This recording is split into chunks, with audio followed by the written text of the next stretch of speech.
20 years after the September 7, 2001 crisis that claimed over 1,000 lives in Plateau State, a non-governmental organization has called for best practices in a peace-building initiative. The call was made by NERAT Integrated Services to mark the International Day of Peace, with a theme, September 2001 Crisis and its enigmatic nature, 20 years after. Plateau State, which is known as home of peace and tourism, has in recent times witnessed crises between the two major religions, Christianity and Islam, leading to unaccountable number of deaths, while properties and farmlands were also destroyed. It is a thing of concern for the state government as well as residents of the state. This was brought in the front burner when a non-governmental organization came together with stakeholders to deepen efforts aimed at finding lasting peace in the state. The conveners said, for peace to be sustainable in the state, it will be necessary to take stock of the peace-building effort that appeases the warring factions and enthrones justice. The future of Plateau State, looking at the children growing up today, what is their hope? What they see now is fighting here and there among ourselves. So how do we intend to see them? How do we want them to live in the future? In his remarks, chairman of the event, Reverend Samuel Huru, speaking on the theme, said September 7, 2001 witnessed the worst crisis ever recorded in the history of the state, and he decried the poor response of early warning signals by the state government and the security operatives. Christians and Muslims attacking each other because of their faith. In reality, the conflict was more of politics, economic, but not religious. As grievances built up over time, appeal to religious sentiments was used by both sides.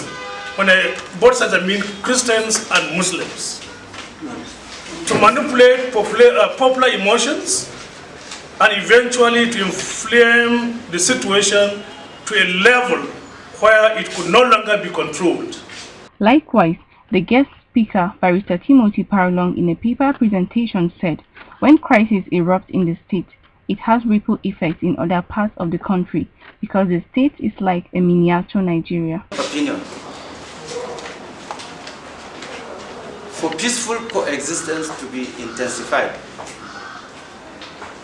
the government can turn the residents of Jos into one family. Turn the residents of Jos into one family. If you ask me why or how, I will say Jos is a miniature Nigeria.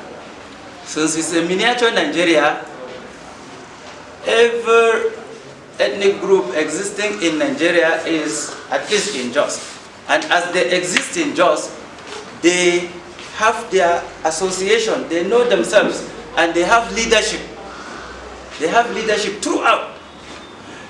The Christians may not know that the Muslim community have various communities and have their leaders. When I was special advisor peace building, I'm aware that the Sokotawa people that are inside Jos have their leader. The Nupawa have their leader, and so on. And the Muslim may not also know that in this Jos, the Christians, all the various ethnic groups they have unionized themselves, every ethnic groups, they have their leaders. So why can't government identify all the leaders? Some other participants at the event also mentioned the way forward to a lasting peace in the state. We should mind our speech. We should mind our speech. Negative comments among us, negative comment has resulted in a lot of issues. And to be candid and to be sincere, I want to use this forum to plead with our religion institution. I don't know what has gone wrong with their methodology of teaching. Are they teaching the moral in the two books, or are they teaching something from their heart, from their own mind desire? Because if you look at the Bible, it teaches love. The Quran as well teaches love. Religious institutions have a role to play in teaching the adherents, particularly the young ones, what they post on the social media. Very important, because we need to also look at that aspect. I believe that these menace can cope if youth related. Youth acquire and use assertiveness skills.